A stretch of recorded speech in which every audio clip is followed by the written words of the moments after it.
Hello everyone. जैसा कि मैं प्रॉमिस किया था कि हम मेंस की तैयारी बिल्कुल बेसिक से शुरुआत करने के लिए एक स्ट्रेटजी शेयर करेंगे। तो अगर आपको मेंस की तैयारी करनी है, सबसे पहले आपको प्रीवियस ईयर क्वेश्चंस को एनालाइज करना होगा। अब क्योंकि आप तैयारी कर रहे हैं तो हो सकता है आपके पास ना तो उतना टाइम हो, ना ही उतना एक्सपर्टीज हो कि ट्रेंड को आप समझ सको कि किस टॉपिक से ज़्यादा क्वेश्चन पूछे जाते हैं और कैसे पूछे जाते हैं। मैंने क्या किया है कि लास्ट के 5 साल के जो बीपीएससी के मेंस के पेपर हैं उनको एनालाइज किया है, और यहाँ से हमें कुछ इम्पोर्टेंट थीम्स पता चलते हैं जो बार बार रिपीट होते हैं। तो इस पर्टिकुलर पार्ट में मैं पॉलिटी डिस्कस करूंगा, फिर नेक्स्ट पार्ट में जीएस 2 के अदर सेक्शन जैसे इकोनॉमिक्स है, ज्योग्राफी, साइंस, उसी तरीके से जीएस 1 के सारे सेक्शंस हैं उनको भी पार्ट बाय पार्ट हम कवर करेंगे। गोल है कि 5 साल के क्वेश्चन पेपर से आपको एक आइडिया हो जाना चाहिए कि आपको अगर मेंस की प्रिपरेशन की शुरुआत करनी है तो कहाँ से करनी है। Over a period of time एक चीज आप एनालाइज करेंगे कि हर एक सब्जेक्ट में 20 से 30 मोटे मोटे थीम्स हैं। बस हर बार क्वेश्चन उन्हीं के आसपास बनता है। तो आपको क्या करना है, आपको बस वो 20 से 30 थीम प्रिपेयर करने हैं, उसके अलावा कुछ और परेशान होने की जरूरत नहीं है। ओके, शुरुआत करते हैं। तो ये 2021 का पेपर है। क्वेश्चन है, फर्स्ट जो सेक्शन है उसका क्वेश्चन है, the role of president of India is like an old man in family who has all the authorities, however he can not do anything effective if naughty young members of family do not listen him.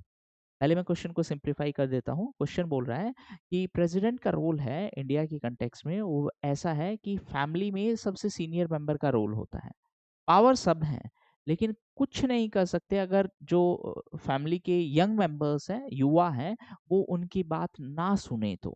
अब इस question के कहने का मतलब ये है कि president के पास सारी पावर है, सब काम प्रेसिडेंट के नाम पे होने हैं, बट डिसाइड प्रेसिडेंट नहीं करते हैं। डिसाइड कौन करता है? Council of ministers headed by prime minister. ठीक है। एक ऐसा ही क्वेश्चन आपको गवर्नर के केस में भी मिल सकता है। रिसेंटली तमिलनाडु से रिलेटेड एक जजमेंट आया था, state of Tamil Nadu versus governor of Tamil Nadu, जिसमें सुप्रीम कोर्ट ने कहा कि गवर्नर है वो इनफाइनाइट टाइम के लिए बिल को होल्ड पे नहीं रख सकते। ऐसा ही यूपीएससी में भी अलग अलग तरीके से क्वेश्चन आ चुका है कि is president merely A rubber stamp. Rubber stamp का मतलब सिर्फ एक ठप्पा लगाने के लिए नाम है बस उनका। एक्चुअल पावर किसके पास है? Council of ministers headed by prime minister. तो ये क्वेश्चन था रोल ऑफ प्रेसिडेंट से रिलेटेड। अब जैसे ही आप क्वेश्चन देखेंगे आपके माइंड में नेक्स्ट क्वेश्चन बनना चाहिए रोल ऑफ गवर्नर का। ठीक है, कि सेम इसी लाइन पर अगर गवर्नर से रिलेटेड क्वेश्चन पूछा तो मेरे को क्या लिखना है। इस तरीके से आपको मेंस की तैयारी करनी है। रैंडमली 40 जगह से नोट्स उठा के उसको रीड करने से कोई सेंस नहीं बनेगा।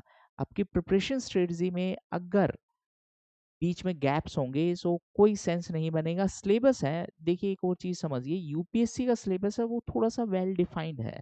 बीपीएससी का सिलेबस डिफाइंड नहीं है मेंस का, एक एक दो दो लाइन दी हुई है। तो आपके लिए सिलेबस है वो प्रीवियस ईयर क्वेश्चन से ही पता चलता है। ठीक है, सेकंड क्वेश्चन देखते हैं। Indian federal structure is constitutionally oriented towards the central government, explain. Simple सी लैंग्वेज में बात करूं तो फेडरल स्ट्रक्चर का मतलब है कि सेंट्रल स्टेट के बीच में पावर शेयरिंग है। बट क्वेश्चन के हिसाब से है कि ये जो पावर शेयरिंग है ये सेंट्रल गवर्नमेंट की तरफ ज्यादा झुकी हुई है।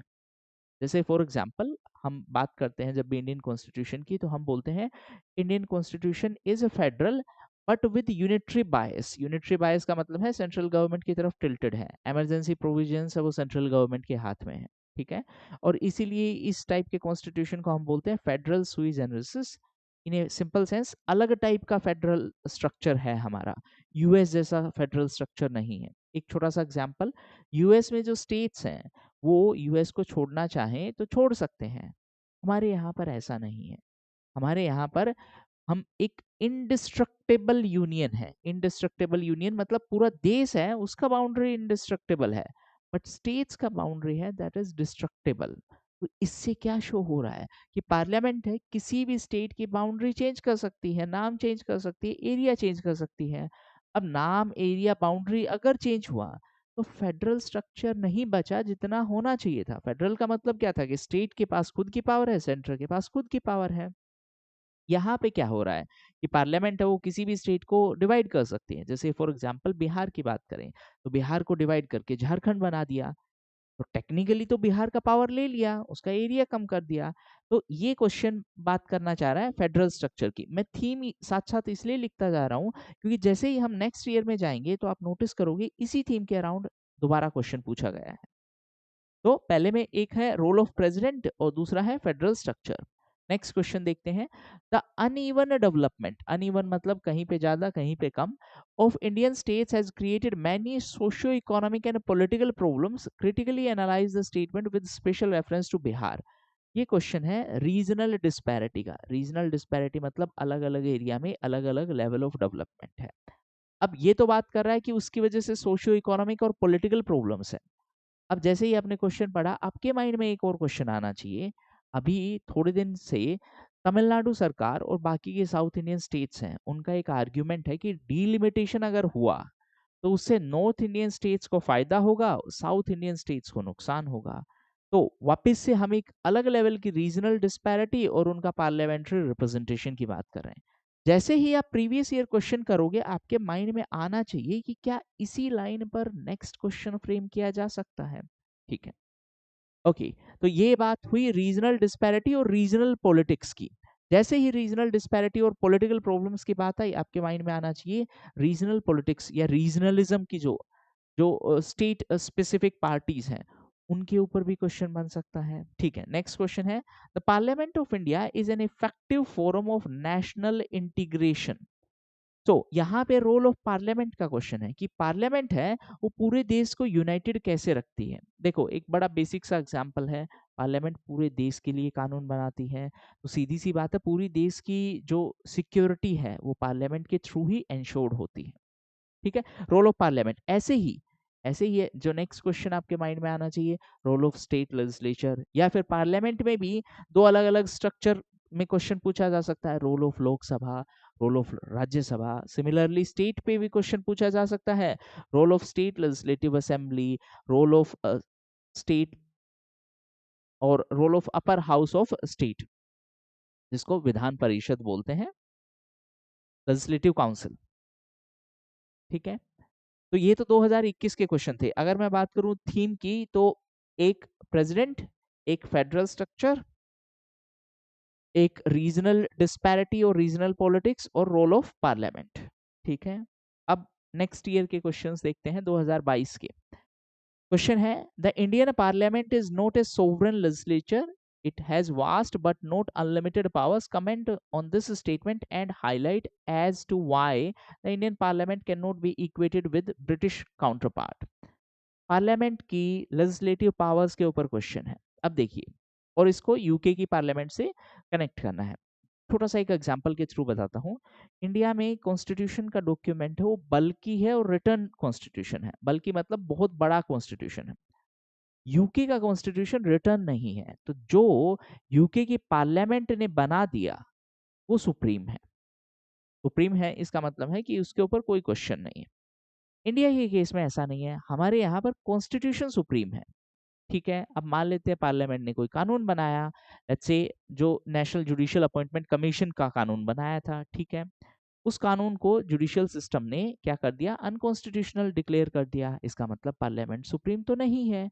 तो इसका मतलब क्या हुआ, इसका मतलब ये हुआ कि हमारे देश की पार्लियामेंट के पास पावर्स हैं, बहुत सारी पावर्स हैं, बट अल्टीमेटली वो सुप्रीम अथॉरिटी नहीं है। सुप्रीम कौन है, कॉन्स्टिट्यूशन सुप्रीम है।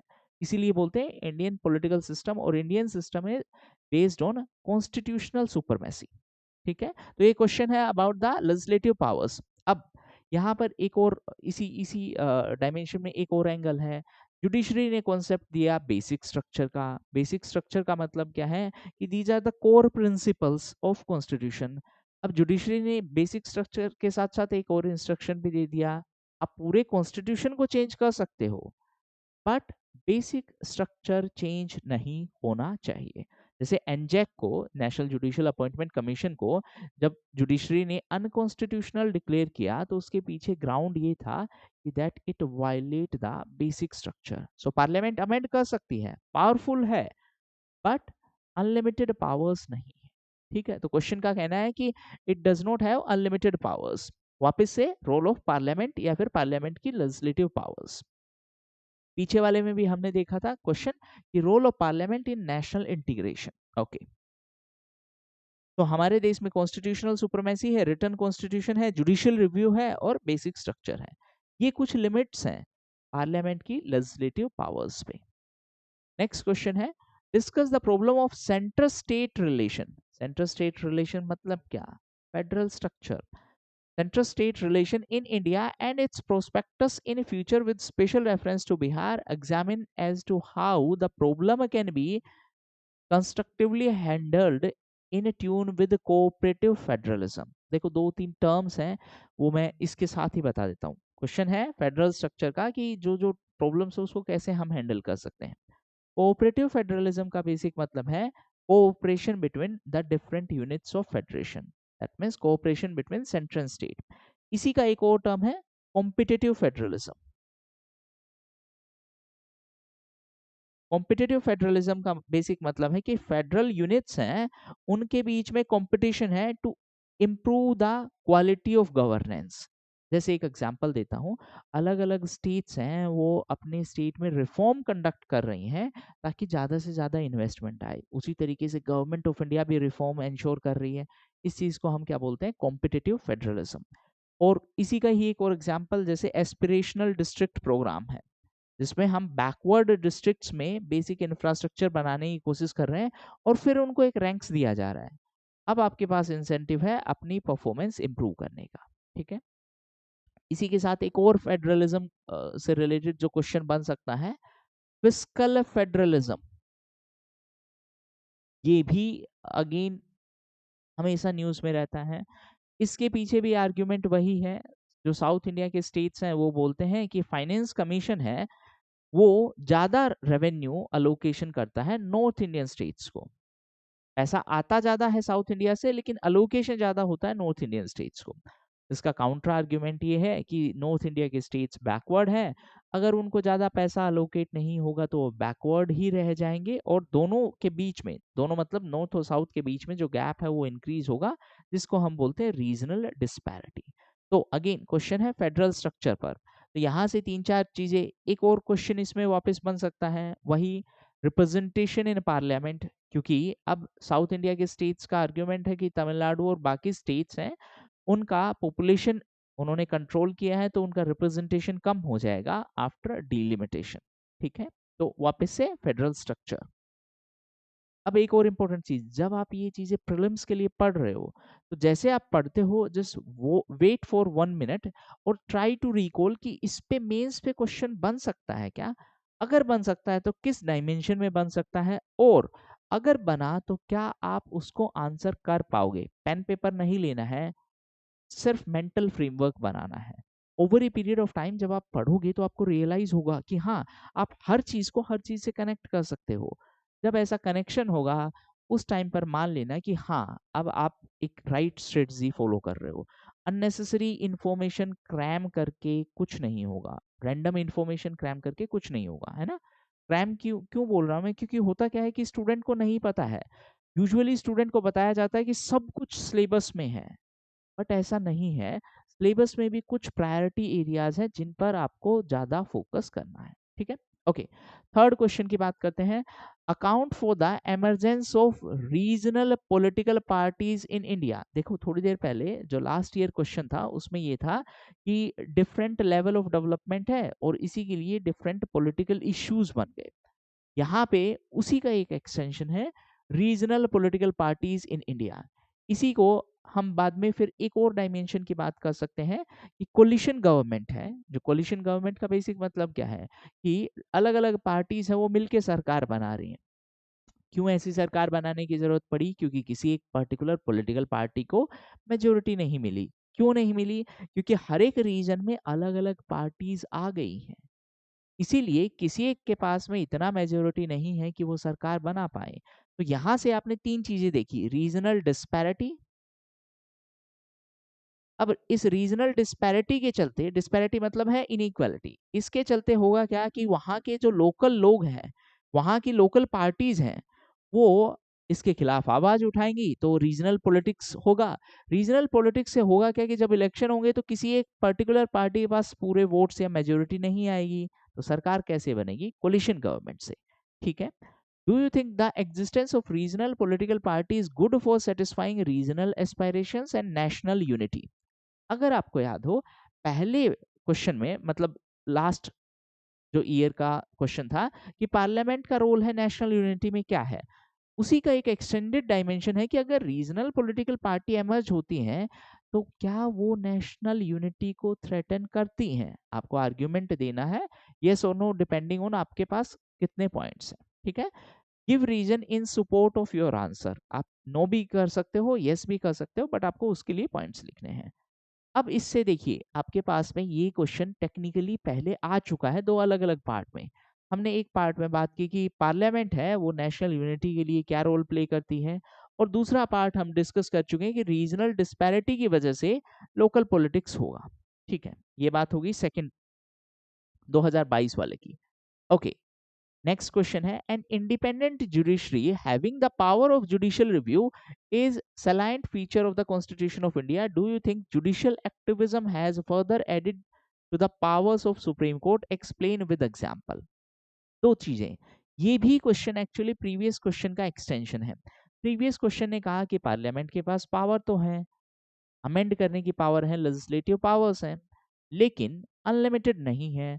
अनलिमिटेड क्यों नहीं है? क्योंकि बहुत सारे कारण हैं। पहला, कॉन्स्टिट्यूशन ने लिमिट इम्पोज की है। दूसरा, जुडिशरी भी लिमिट इम्पोज करती है in the form of judicial review. And जैसे हमने बात की कि बेसिक स्ट्रक्चर से भी जुडिशरी ने लिमिट इम्पोज कर दिया। ओके, इस क्वेश्चन में है कि जुडिशरी का जो जुडिशियल रिव्यू का एस्पेक्ट है वो डेमोक्रेसी के लिए कितना इंपॉर्टेंट है। Independent judiciary having the power of judicial review is salient feature of the constitution.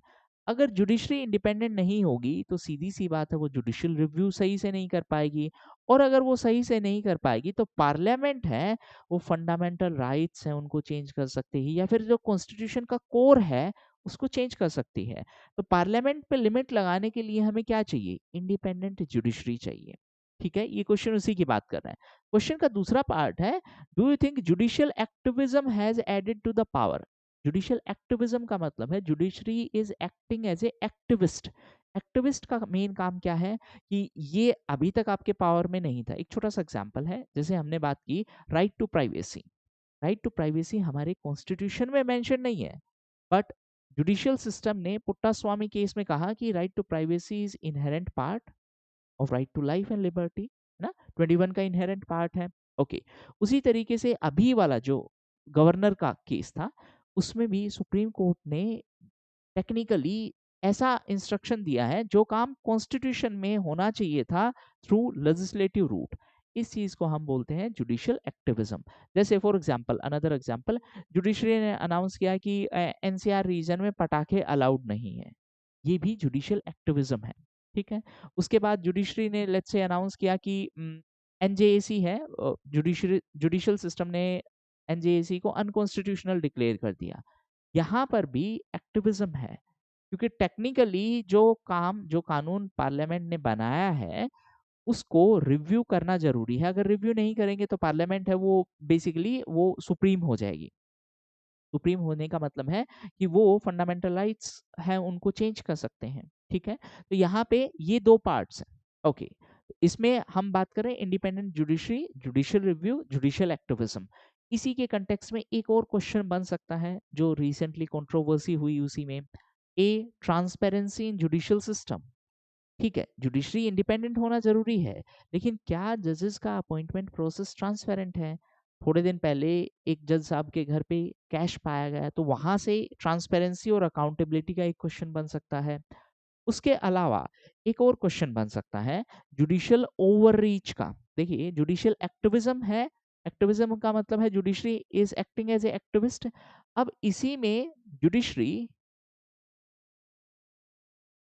Overreach भी कर सकती है। ओवररीच का मतलब है जो सेपरेशन ऑफ पावर्स है। सेपरेशन ऑफ पावर का बेसिक मतलब क्या है कि तीनों ब्रांच है उनके पास पावर्स हैं और तीनों एक दूसरे की जो बाउंड्री है उसमें नहीं जाएंगे। जुडिशरी, एग्जीक्यूटिव और लेजिस्लेटिव ब्रांच है वो तीनों अलग अलग हैं और तीनों के बाहर बाउंड्रीज हैं। एक दूसरे की बाउंड्री में नहीं जाएंगे। अगर वो बाउंड्री में जाते हैं तो उसको हम बोलते हैं ओवर रीच। अब कहना ये है एग्जीक्यूटिव और लेजिस्लेटिव ब्रांच का कि कानून बनाना है वो लेजिस्लेटिव ब्रांच का काम है।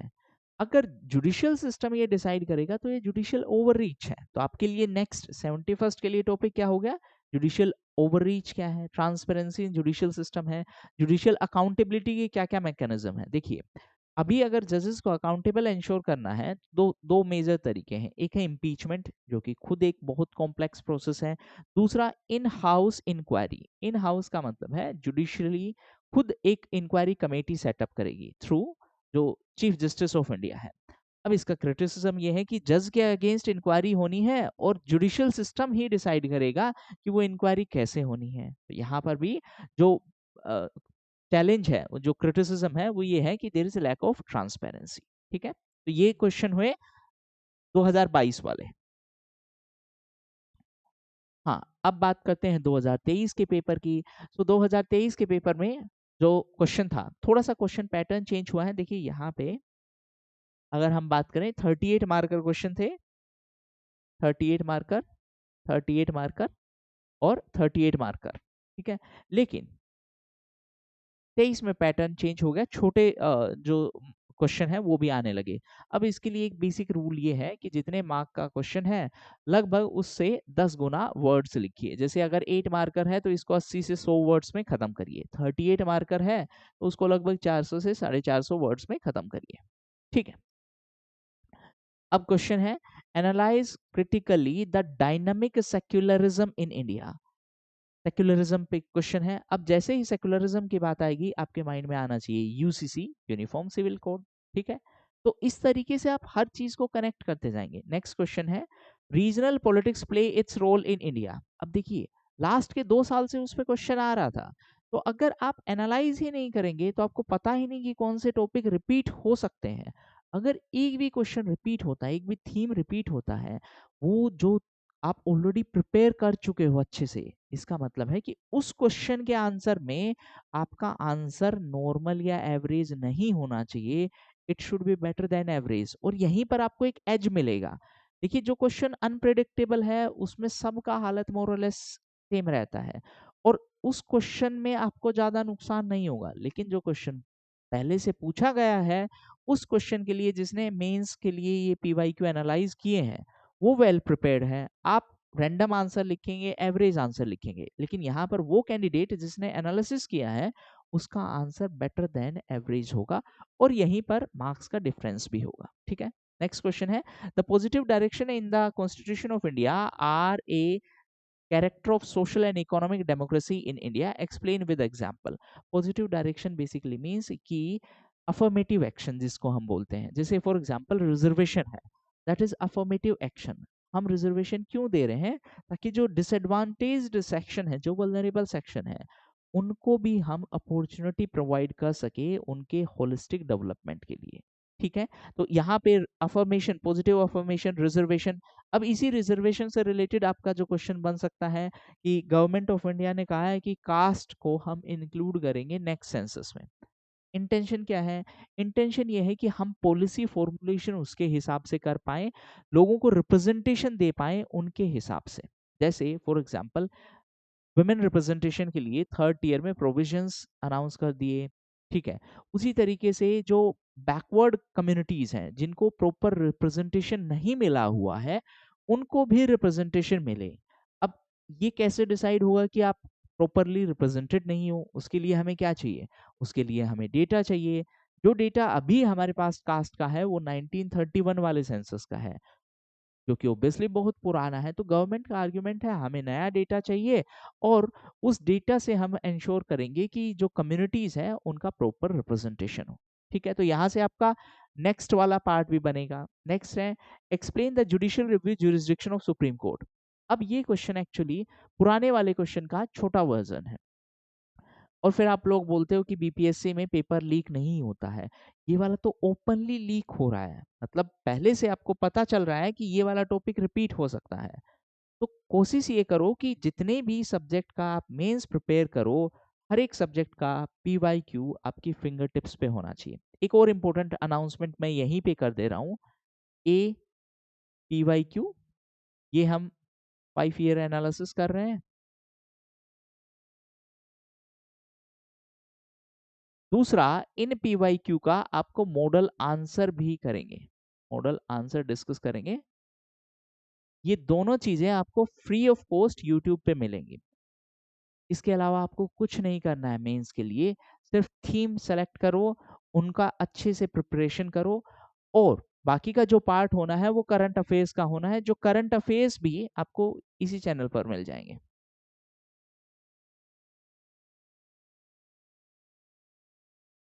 प्रीलिम्स के लिए करंट अफेयर्स और मेंस के लिए भी करंट अफेयर्स। अगेन, उसके लिए भी आपको कुछ नहीं करना है, कहीं और भागने की जरूरत नहीं है, सब कवर होगा। ठीक है। हाँ, अगर आप पहली बार ये चैनल देख रहे हो तो बेसिकली कोशिश ये करो कि जो जो पुरानी वीडियोस हैं उनको भी एक बार देख लो। उससे फायदा क्या होगा कि आपका प्रिपरेशन अप्रोच बहुत चेंज होने वाला है अगर आप इस चैनल का कंटेंट देखोगे तो। ओके, नेक्स्ट क्वेश्चन है, Bihar has witnessed improvement in political culture in last decade, give examples. Basically question पूछना चाह रहा है कि जो पॉलिटिकल अप्रोच है वो कैसे चेंज हुआ है।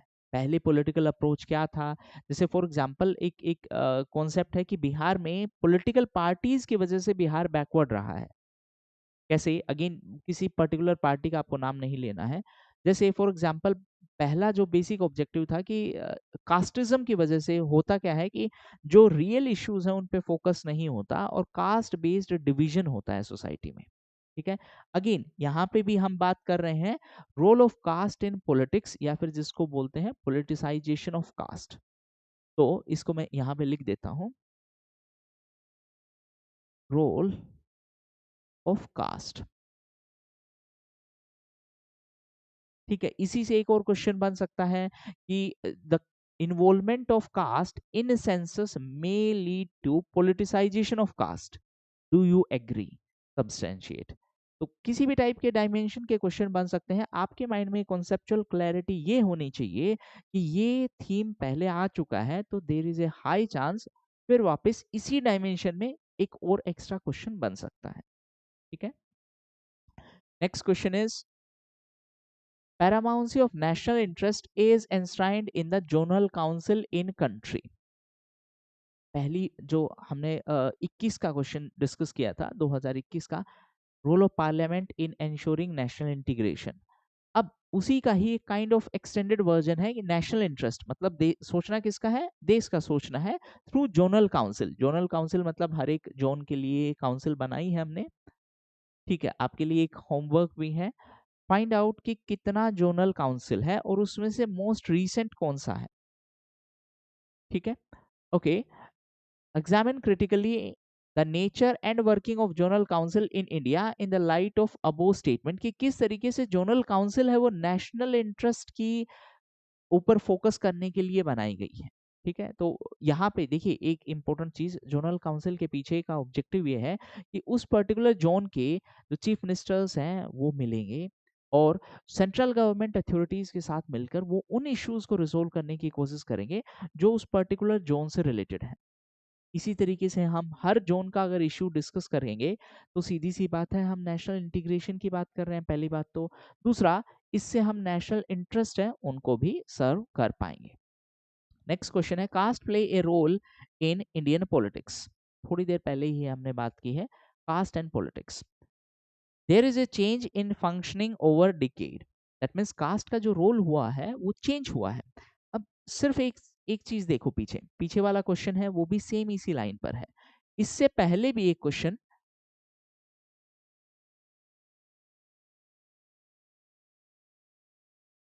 हाँ देखिए, uneven development of Indian state has created many socio economic and political problem.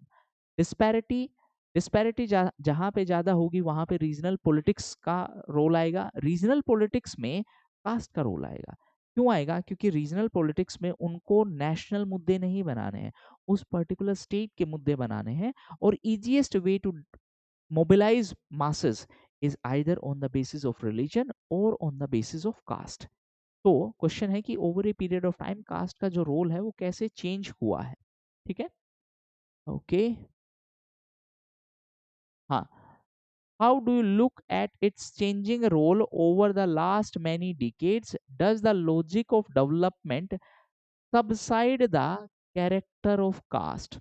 In a very simple sense, जब इलेक्शंस होते हैं तो कास्ट को हाईलाइट कर दिया जाता है और लोग डेवलपमेंट के नाम पर वोट ना करके कास्ट के नाम पे वोट कर रहे हैं।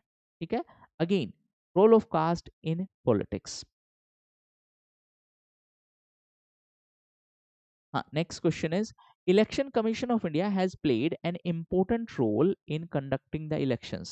Critically examine its role in making the election free and fair over the decades.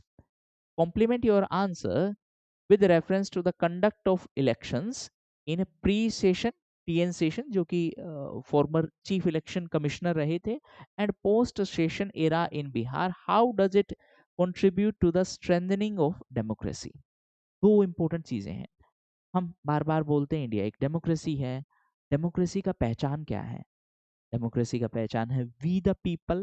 मतलब एक्चुअल पावर किसके हाथ में है? वी द पीपल के हाथ में है। लेकिन वो पावर सही से एक्सरसाइज हो रही है नहीं, इसके लिए क्या होगा? इसके लिए इलेक्शंस फेयर होने जरूरी हैं। फेयर इलेक्शन के थ्रू पब्लिक डिसाइड करती है कि नेक्स्ट प्राइम मिनिस्टर कौन बनेगा या नेक्स्ट चीफ मिनिस्टर कौन बनेगा। अगर इलेक्शन फेयर नहीं हुए, इसका मतलब पब्लिक है वो डिसाइड ही नहीं कर पाएगी, क्योंकि जो रिजल्ट आएगा वो पब्लिक के वोट के बेसिस पे नहीं आएगा अगर इलेक्शन फेयर नहीं हुए तो डेमोक्रेसी का जो रूट है वो fair, free and fair election.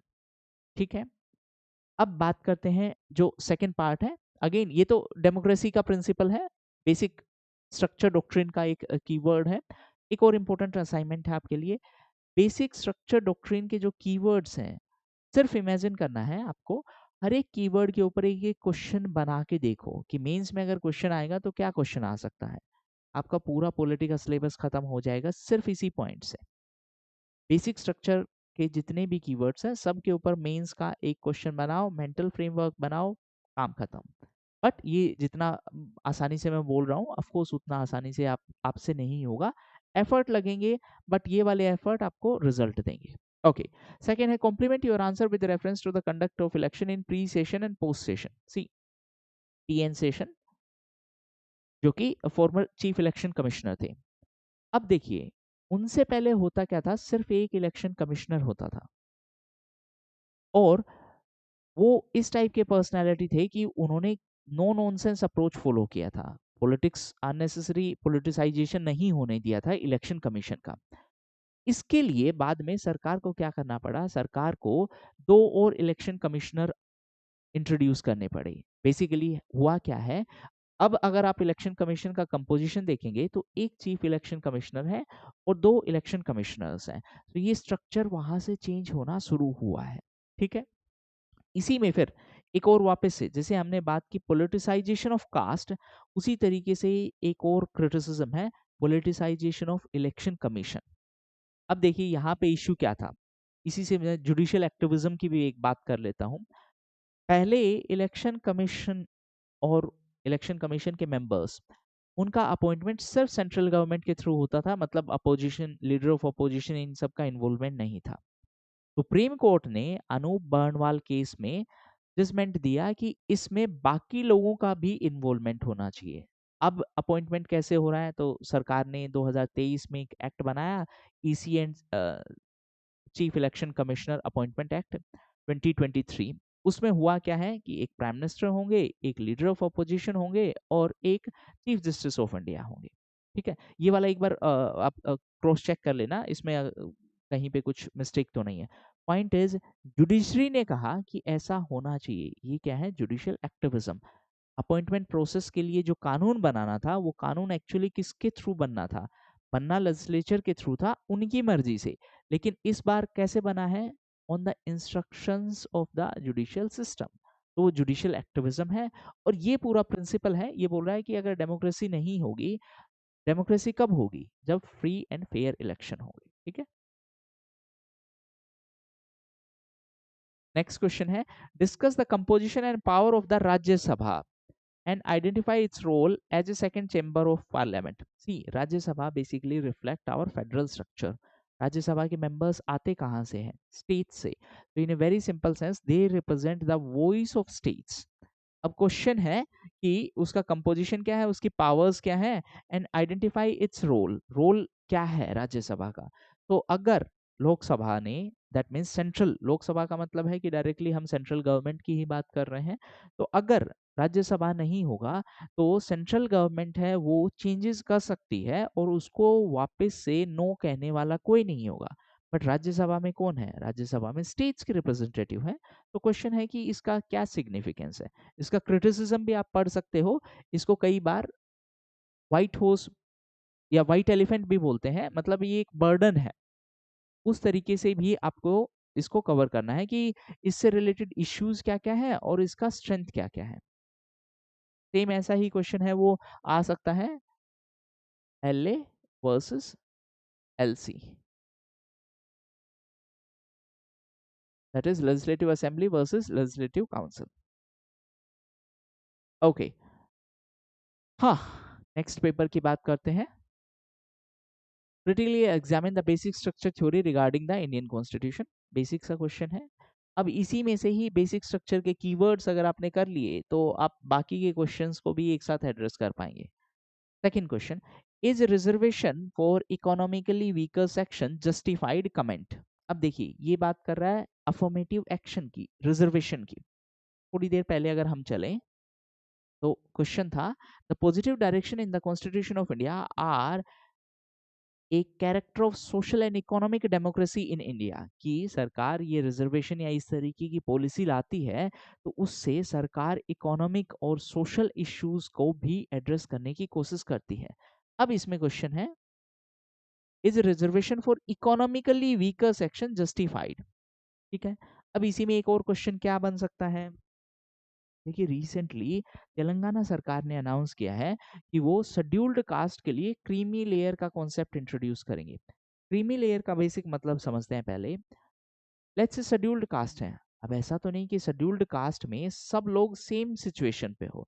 उस शेड्यूल्ड कास्ट में से कुछ लोग बेटर सिचुएशन पे हैं, और होता क्या है कि रिजर्वेशन का मैक्सिमम बेनिफिट इन्हीं लोगों को जाता है, फिर इनके बच्चों को जाता है, फिर उससे नेक्स्ट जनरेशन को। तो क्रीमी लेयर का मतलब है कि जो वेल ऑफ है, जिनका सिचुएशन अच्छा है, उनको उतना बेनिफिट ना दिया जाए, और जो नीचे के सेक्शंस हैं विद इन शेड्यूल्ड कास्ट या फिर with in any other category, उनको बेनिफिट दिया जाना चाहिए। तो तेलंगाना ने रिसेंटली अनाउंस किया है कि हम शेड्यूल्ड कास्ट के अंदर भी क्रीमी लेयर का कॉन्सेप्ट इंट्रोड्यूस करेंगे। तो रिजर्वेशन से रिलेटेड आपका नेक्स्ट पोटेंशियल क्या हो जाएगा? क्रीमी लेयर वाला। इसी के अलावा जो कास्ट सेंसस की हम बात कर रहे हैं, उससे भी रिप्रेजेंटेशन और रिजर्वेशन दोनों के प्रोविजंस में चेंज होगा। क्यों होगा? क्योंकि अभी जो हमारा डेटा है वो 1931 का है। अब कंपोजिशन चेंज होगा तो उससे रिजर्वेशन का डिमांड भी चेंज होगा और रिप्रेजेंटेशन का डिमांड भी चेंज होगा। रिप्रेजेंटेशन मतलब मैं पॉलिटिकल रिप्रेजेंटेशन की बात कर रहा हूँ, रिजर्वेशन मतलब on the basis of population जो रिजर्वेशन था। जैसे 1931 में ओबीसी पॉपुलेशन थी 52% और रिजर्वेशन दिया गया है 27% ओबीसी को on the basis of Mandal commission. ठीक है, ओके। नेक्स्ट क्वेश्चन है, critically describe the amendment process of the Indian constitution. ठीक है, तो ये वाला क्वेश्चन भी काइंड ऑफ एक्सटेंशन है उस क्वेश्चन का जिसमें हमने बात की कि पार्लियामेंट के पास अमेंडमेंट पावर्स हैं, लेजिस्लेटिव पावर्स हैं, लेकिन अनलिमिटेड नहीं है। तो उसके लिए आपको 368 तो कवर करना ही है। नेक्स्ट क्वेश्चन है, explain how preamble of Indian constitution provide a blueprint about the goals of constitution. Again preamble से ही रिलेटेड एक क्वेश्चन और आ सकता है, या फिर कि is it possible to amend preamble. ये सारे जो रिलेटेड क्वेश्चंस हैं वो आप कवर करिए। नेक्स्ट है, describe how caste census is going to influence the politics of Bihar. ठीक है, इस बार बिहार स्पेसिफिक डायमेंशन है। नेक्स्ट नहीं, जो 71st है उसमें हो सकता है पूरे नेशन का डायमेंशन पूछ ले। ठीक है, एक और इम्पोर्टेंट चीज, जो पोलिटिसाइजेशन ऑफ कास्ट का इश्यू हम पहले भी कवर कर चुके हैं। नेक्स्ट क्वेश्चन है, जस्ट ए सेकेंड, हाँ, discuss the institutional relationship between the president and the prime minister as per the Indian constitution text. Discuss their changing role in the present context. अब अगर आपको याद हो, पहला क्वेश्चन था, पहला क्वेश्चन ये था कि president is just like senior most member of the family, लेकिन काम किसके हिसाब से होगा? यंग मेंबर्स के हिसाब से। मतलब प्रेसिडेंट के पास पावर्स आ रही हैं बट काम सारा किसके हिसाब से होगा? Council of minister headed by prime minister. उसी का लैंग्वेज चेंज करके क्वेश्चन पूछा है कि इन दोनों के बीच में रिलेशनशिप कैसा है? कॉन्स्टिट्यूशन के हिसाब से। तो कॉन्स्टिट्यूशन के हिसाब से प्रेसिडेंट के पास ज़्यादा पावर्स नहीं है। जो काम होने हैं they will be done in the name of president but on the aid and advice of council of minister headed by prime minister. ठीक है? बेसिक क्वेश्चन है। अब इसी में ही आप सुप्रीम कोर्ट का जो रिसेंट तमिलनाडु वाला केस है उसको भी एम्बेड कर सकते हो कि जो गवर्नर है या प्रेसिडेंट है वो अपनी मर्जी से डिसीजन नहीं ले सकते हैं। अगर लेट्स से कि स्टेट लेजिस्लेचर ने या पार्लियामेंट ने कानून पास किया है, बिल पास कर दिया है, तो बाय डिफॉल्ट गवर्नर और प्रेसिडेंट उसको इनफाइनाइट टाइम के लिए होल्ड नहीं कर सकते। ठीक है? ओके। नेक्स्ट है Indian federalism is fundamentally rooted in to simultaneous pursuit of nationhood, an embrace of state-based cultural diversities, and a commitment to the larger national political community. Examine critically the nature of the Indian model of federalism in light of above statement. कहने का मतलब है Indian model of federalism है, इसमें दो चीजें हैं। Federalism का मतलब क्या था कि पावर है वो शेयर होगी बिटवीन सेंट्रल एंड स्टेट। ठीक है, पहली बात। अब इंटरेस्टिंग पार्ट क्या है कि इसमें जो स्टेट है उसका एक अलग कल्चरल आइडेंटिटी है जो कि प्रोटेक्ट करना है, और पूरे देश का भी एक अलग आइडेंटिटी है, नेशनल यूनिटी है, वो भी प्रोटेक्ट करना है। उन दोनों के बीच में एक कन्फ्लिक्ट है। इसका एक एग्जांपल देता हूँ। जैसे तमिलनाडु के केस में अभी तमिलनाडु ने कहा कि हम हिंदी नहीं पढ़ाएंगे अपने स्कूल्स में।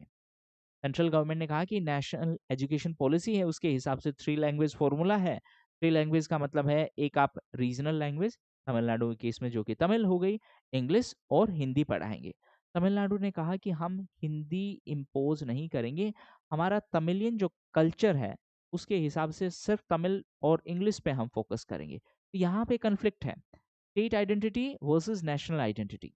उसी तरीके से क्वेश्चन का कहना है कि फेडरलिज्म हमारा यूनिक फेडरलिज्म है जहाँ पे हमें स्टेट की कल्चरल आइडेंटिटी को भी इंश्योर करना है और पूरे देश की आइडेंटिटी को भी इंश्योर करना है। ठीक है, और इसीलिए हमारा जो फेडरल स्ट्रक्चर है उसको हम क्या बोलते हैं? फेडरल सुई जेनेसिस। इसका मतलब है यूनिक टाइप का फेडरलिज्म है। जो यूएस है उसका फेडरल स्ट्रक्चर क्या है कि वो काइंड ऑफ फेडरल जो यूनिट्स हैं यानी स्टेट्स हैं उसके पास बहुत सारी पावर है। जैसे अभी हमने बात की कि इंडिया का फेडरल स्ट्रक्चर है उसमें यूनिटरी बायस है। जैसे सेंट्रल गवर्नमेंट चाहे तो किसी स्टेट का बाउंड्री, सेंट्रल गवर्नमेंट मतलब मैं पार्लियामेंट की बात कर रहा हूँ, वो किसी स्टेट का बाउंड्री चेंज कर सकते हैं। बाय डिफॉल्ट जो सेंट्रल गवर्नमेंट का सॉरी जो स्टेट का जो आइडेंटिटी था आइडेंटिटी ही चेंज कर दिया। अगर उसका बाउंड्री चेंज होगा तो उसके लोग हैं वो डिवाइड हो जाएंगे, उनका कल्चर डिवाइड हो जाएगा। कल्चर डिवाइड हो जाएगा तो उनका जो कल्चरल आइडेंटिटी था वो भी अब डिफरेंट हो जाएगा। ठीक है, ओके। नेक्स्ट क्वेश्चन है discuss and analyse the fundamental principle of coalition politics in Bihar. पहले हमने बात की रीजनल डिस्पैरिटी की, फिर हमने बात की रीजनल पॉलिटिक्स की। रीजनल पॉलिटिक्स से नेक्स्ट जो डायमेंशन आएगा वो कोलिशन पॉलिटिक्स का आएगा। क्यों कोलिशन पॉलिटिक्स और रीजनल पॉलिटिक्स इंटरकनेक्टेड है?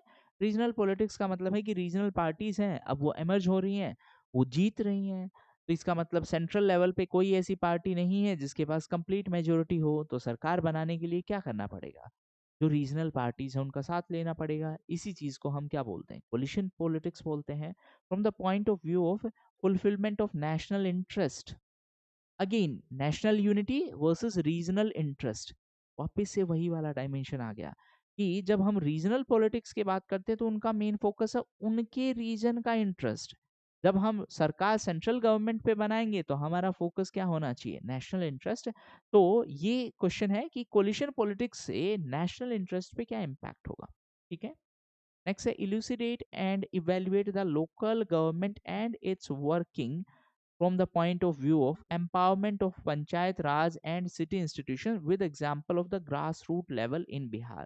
बेसिक क्वेश्चन है थर्ड टीयर इंस्टीट्यूशंस में। अब यहाँ पर एक और आपके लिए नेक्स्ट क्वेश्चन क्या बनेगा? थर्ड टीयर इंस्टीट्यूशंस में क्या क्या प्रॉब्लम है? जैसे दो तीन प्रॉब्लम की हम बात करें, ऐसे नहीं होते इन लोगों के पास, financially they are dependent on central state.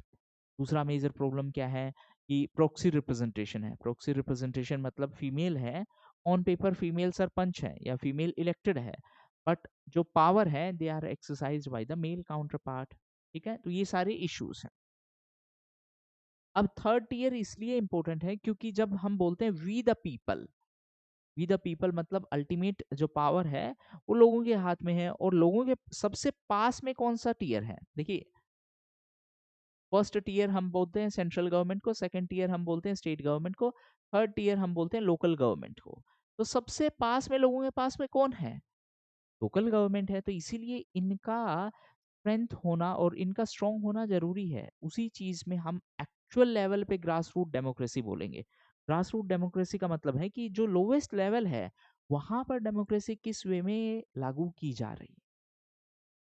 ठीक है, ओके।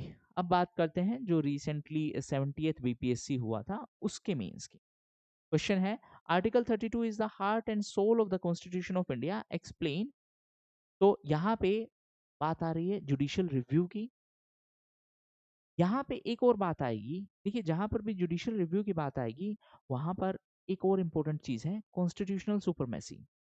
अगर जुडिशियल रिव्यू नहीं होगा तो सीधी सी बात है लेजिस्लेचर या फिर लेजिस्लेटिव ब्रांच जो कानून बनाएगी वो फाइनल है, अगर जुडिशियल रिव्यू नहीं हुआ तो इसीलिए ऐसा ही एक क्वेश्चन हम पहले भी कवर कर चुके हैं कि लेजिस्लेटिव पावर है पार्लियामेंट की, वो अनलिमिटेड नहीं है, उन पर लिमिट्स हैं। एक लिमिट कॉन्स्टिट्यूशन ने लगाई है, दूसरा लिमिट जुडिशियल सिस्टम लगा देता है through judicial review and through basic structure doctrine. Okay, criminalisation of politics and politicisation of criminals.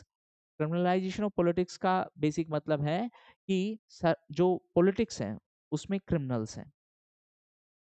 Politicisation of sorry, यहाँ पे मैं उल्टा बोल गया। पोलिटिसाइजेशन ऑफ क्रिमिनल्स हैं बेसिकली मतलब क्रिमिनल्स हैं उनका पॉलिटिक्स में एंट्री हो रहा है, और क्रिमिनलाइजेशन ऑफ पॉलिटिक्स का बेसिक मतलब है कि जो क्रिमिनल्स हैं वो पॉलिटिक्स के डायमेंशंस को इन्फ्लुएंस कर रहे हैं। ठीक है, analyse this statement in context of Bihar. तो एक डायमेंशन हम पहले कवर कर चुके हैं कि पॉलिटिसाइजेशन ऑफ कास्ट, इस बार हो गया क्रिमिनलाइजेशन ऑफ पॉलिटिक्स। ठीक है, नेक्स्ट क्वेश्चन है, in India at present caste is no more a social phenomena rather it is a political phenomena, do you agree with this statement? अब थोड़ी देर पहले हमने एक क्वेश्चन कवर किया था कि over a period of time जो कास्ट का नेचर है, कास्ट का नेचर है वो चेंज हुआ है। Caste play a role in Indian politics, there is a change in its functioning over decade. इसी स्टेटमेंट का दूसरा स्टेटमेंट बना के उन्होंने क्वेश्चन पूछा है। Question is, in India at present caste is no more a social phenomena. सिर्फ social phenomena नहीं रहा है, अब ये एक पॉलिटिकल टूल भी बन गया है। तो यहाँ पर ही नेक्स्ट क्वेश्चन जो बनेगा आपका politicisation of caste. Next question है, what is collegium, why is it at the centre of criticism, express your views. ये बेसिकली जो जज साहब के घर पे कैश पाया गया था उसके बाद मेन क्रिटिसिज्म ये हुआ कि जुडिशियल अपॉइंटमेंट में ट्रांसपेरेंसी नहीं है, क्योंकि जजेस ही बाकी जजेस को अपॉइंट करते हैं। एनजेक जो लेके आया गया था उसको अनकॉन्स्टिट्यूशनल डिक्लेयर कर दिया, तो इसी के लिए ये पूरा डिमांड था। नेक्स्ट है, in the light of 73rd and 74th amendment in the constitution of India, discuss the role of local self government in empowering the women at the grass root level. 73rd and 74th LSG, local self government, elucidate and evaluate the local government and its working from the point of view of empowerment of the पंचायती राज। यहाँ पे हमने empowerment of पंचायती राज और empowerment of third tier की बात कर ली। इस question में हमने बात कर ली एम्पावरमेंट ऑफ वुमेन। अब इसी के कंटेक्स्ट में तमिलनाडु ने रिसेंटली, ये आपके लिए एक होमवर्क हो गया, तमिलनाडु ने थर्ड टीयर इंस्टीट्यूशंस में जो डिफरेंशियली एबल्ड है, दिव्यांग लोग हैं, उनके लिए रिजर्व्ड पोस्ट की बात कही है। तो जो वल्नरेबल सेक्शन है उनके लिए रिजर्व्ड पोस्ट की बात कही है थर्ड टीयर इंस्टीट्यूशंस की। ओके, हाँ, नेक्स्ट है, trace the evolution of political parties in India from one party dominance to era of coalition government. Again थोड़ी देर पहले ही हमने क्वेश्चन डिस्कस किया है।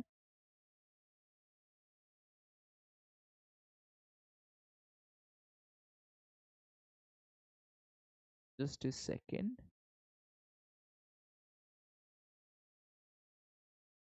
हाँ, Discuss and analyze the fundamental principle of coalition politics in Bihar from the point of view of fulfillment of the national interest specifically. Coalition politics है, वापस से trace the evolution of political parties in India from one party dominance to era of coalition government. Regional disparity, rise of political parties, coalition government. Sequence of event है, ठीक है. As the coalition politics undermined the authority of Prime Minister in India, ये 2024 के election result के basis पे technically आप इसको पूरा आंसर कर सकते हो, क्योंकि बाद में सरकार को जो कोलिशन पार्टनर्स हैं उनके भी ओपिनियन का रिस्पेक्ट करना पड़ेगा, उनके ओपिनियन को भी वेटेज देना पड़ेगा, ठीक है. Next is when there is a change.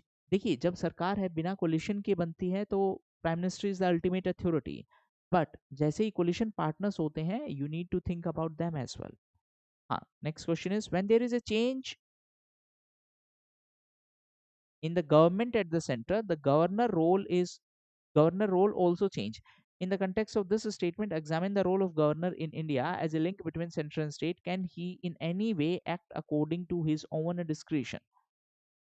सबसे पहला क्वेश्चन था रोल ऑफ प्रेसिडेंट, ये वाला क्वेश्चन है role of governor.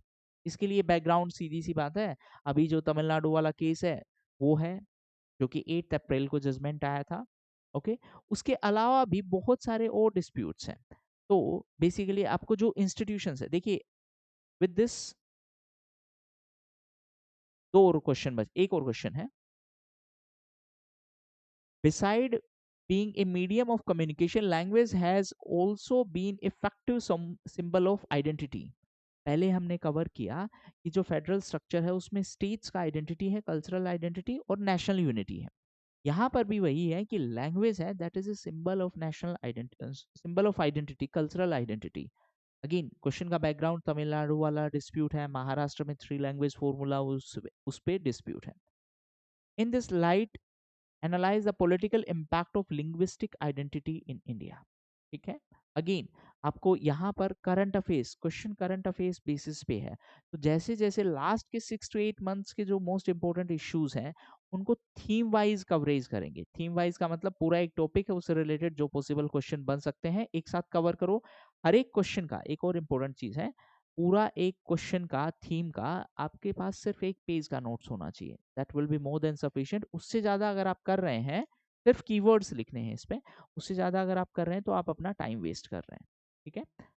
And last question is write an essay on the political and constitutional changes in Jammu and Kashmir after the abrogation of Article 370. Jammu and Kashmir में recently election हुए, election के बाद नई सरकार बनी. नई सरकार का पहला डिमांड यही था कि स्टेटहुड को रीस्टोर किया जाए. स्टेटहुड को रीस्टोर करने का मतलब जम्मू एंड कश्मीर को जो पहले स्टेट था उसको यूटी बना दिया. अब डिमांड है कि उसको वापस से स्टेट बना दिया जाना चाहिए. तो ये थे क्वेश्चंस 5 साल के. अब आई एम श्योर आपको पॉलिटी के मेन सेक्शन के लिए प्रिपेयर करने में दिक्कत नहीं आएगी. इसी तरीके से हम नेक्स्ट पार्ट में डिस्कस करेंगे इकोनॉमी के क्वेश्चंस. ठीक है. एक और इम्पोर्टेंट चीज, इकोनॉमी का पूरा जो प्रीलिम्स और मेंस दोनों पार्ट का एक कोर्स हमने लॉन्च किया है, जिसमें आपको प्रीलिम्स, मेंस, बजट, सर्वे और प्रीलिम्स मेंस के करंट अफेयर्स सब एक कोर्स में ही कवर हो जाएगा. मतलब पूरा सब्जेक्ट आपका कवर हो जाएगा. इसी तरीके से साइंस का भी सब पूरा जो प्रीलिम्स, मेंस, करंट अफेयर्स सब कवर हो जाएगा. उसके लिए लिंक नीचे दिया हुआ है, आप वहां से डेमो लेक्चर देख सकते हैं. आपको सही लगे तो परचेज कर सकते हैं, नहीं सही लगे तो यूट्यूब पे बहुत सारा फ्री कंटेंट आने वाला है. करंट अफेयर्स आने वाले हैं, जो मेंस के प्रीवियस ईयर क्वेश्चंस हैं उनका मॉडल आंसर आने वाला है, और हर एक सब्जेक्ट के 5 ईयर का मेंस का एनालिसिस आने वाला है. अच्छे से पढ़ाई करिए. ठीक है. All the best.